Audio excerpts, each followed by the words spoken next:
Hi everyone, this is Future Cat from the future as far as this video is concerned, because I'm filming this while I'm in the process of editing several days after I actually filmed everything. I just discovered that I can use the editing software to capture more video via my laptop's webcam, so I can actually add some commentary at the start here to say hello, and this is going to be a video about some sewing stuff as a little experiment.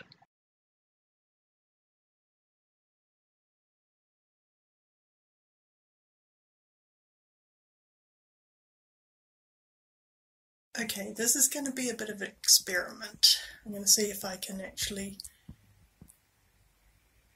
film some sewing stuff. I have got my tripod slightly precariously set up on my desk here. I was trying to figure out how I could set up a tripod to film craft stuff. What I remembered is that this tripod, you can actually reverse the camera mount so that it hangs off the bottom instead of sitting on the top as normal, and with a bit of fiddling I've managed to get it so it's pointing straight down at my cutting mat, which is where I do most of my work other than the actual sewing, and filming the actual sewing is going to be more difficult because this table's not big enough to hold the tripod, and anyway the sewing machine would be in the way of the view. So yeah, I've got this set up and see what happens. This project starts very unusually for me with a book. This is one of the books I got out of the library the other day, and the main theme of the book is a few little tricks to kind of expand your quilting repertoire and do a few things to take you outside standard quilting and into some more advanced techniques.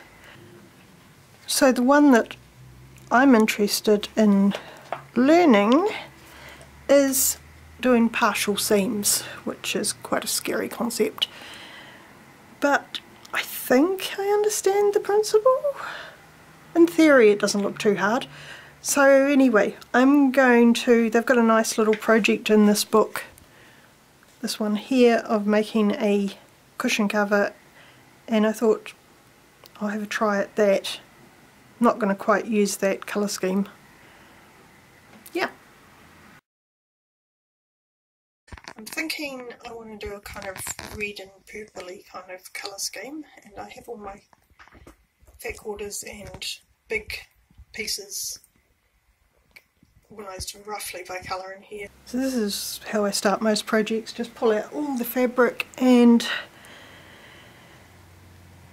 see what combinations catch my eye. Pulling some vague colour families, and I won't necessarily use them, but fabrics that could be interesting. My first step is basically just to get all the not impossible colours, and now I need to narrow that down a bit. I think I need about 10 or 15 colours. The book says I need about 48 strips in total, but I don't necessarily need 48 colours to do that. I can do multiples of the same colour, which would actually look better.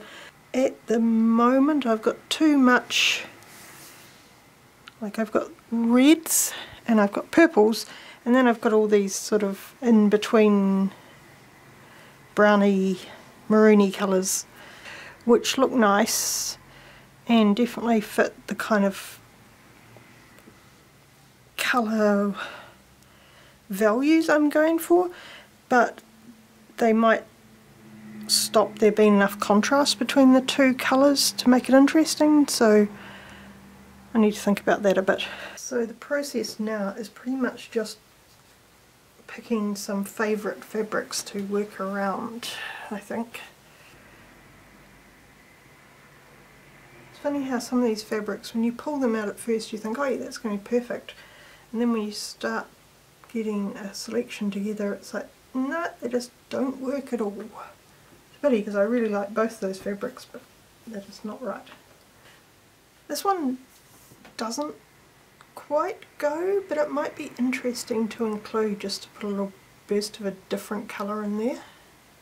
Something really like the main colour fits with the other fabrics, but all these bursts of colour might just make life a little bit more interesting. Okay, that's the final selection of fabrics I've come up with. I've got slightly more variety in the purples than I have in the reds, but that's okay because it's going to be scrappy anyway, so no one will ever notice. There's a couple of the reds here that possibly a wee bit on the pink side, but they might just make it interesting. And I've got two sort of outside the box fabrics. I've got this one which I really love, these big bright poppies with the green leaves, and the green leaves don't really fit any of the others, but I feel like it might just give a little burst of interest to it. And the same with this one, it's very colourful and goes away from sort of the monotone purple, but again might just scattering a little bit of that through there might make it a little bit more interesting. And now the sun has come out from behind the clouds, which means there's going to be shadows all over the place. Even though it was a bit dull while it was cloudy, at least it meant the light was diffuse, so I wasn't having to worry about shadows. Oh well, it's the best I can do.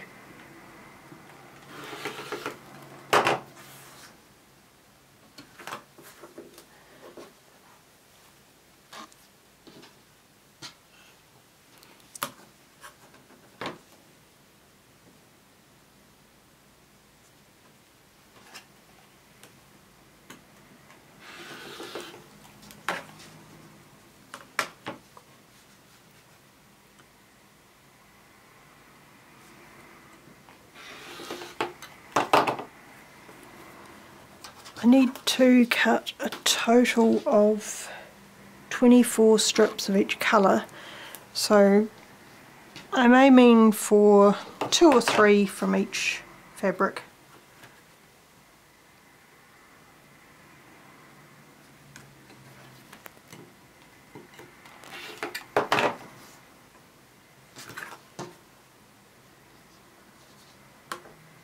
And they need to be 2 inches wide by 8 inches long. Obviously I've been doing a bit of ironing in between the cutting because these strips have come out of my stash, so they're a little bit creased. So they've been folded up on the shelf for quite a while. But I can't really show you the ironing, even though I'm sure you'd be so excited to see it. It's like you've never seen ironing before. Because ironing is another thing that really takes 2 hands to do safely. And this camera's on the tripod and I don't want to move the tripod while it's all set up nicely like this. And my phone I don't have a tripod for, so I can't have 2 tripods set up at the same time. The first few strips cut. Now I just need to do that another 40 odd times because I've got to do it 24 for each colour. Okay, I've got 20 some purple and red pieces cut, plus a couple of smaller pieces which I can use on the ends. I wasn't too accurate in counting the number of pieces I was cutting because I'll pick and choose from them as I'm laying it out. The bad news is the sun is setting and it's going to get quite dark in here soon because I haven't got very good lighting in this room. Me again, I've been editing this video and I haven't even started the sewing part and I'm already up to 10 minutes long, so I think I'm going to chop the video into several parts because otherwise no one's going to watch the full thing anyway. You might watch it if it's in parts. So thank you for watching this much. I think I'm supposed to share, like and subscribe and stuff like that now. So yeah, share, like and subscribe, and I will see you in part 2 coming soon.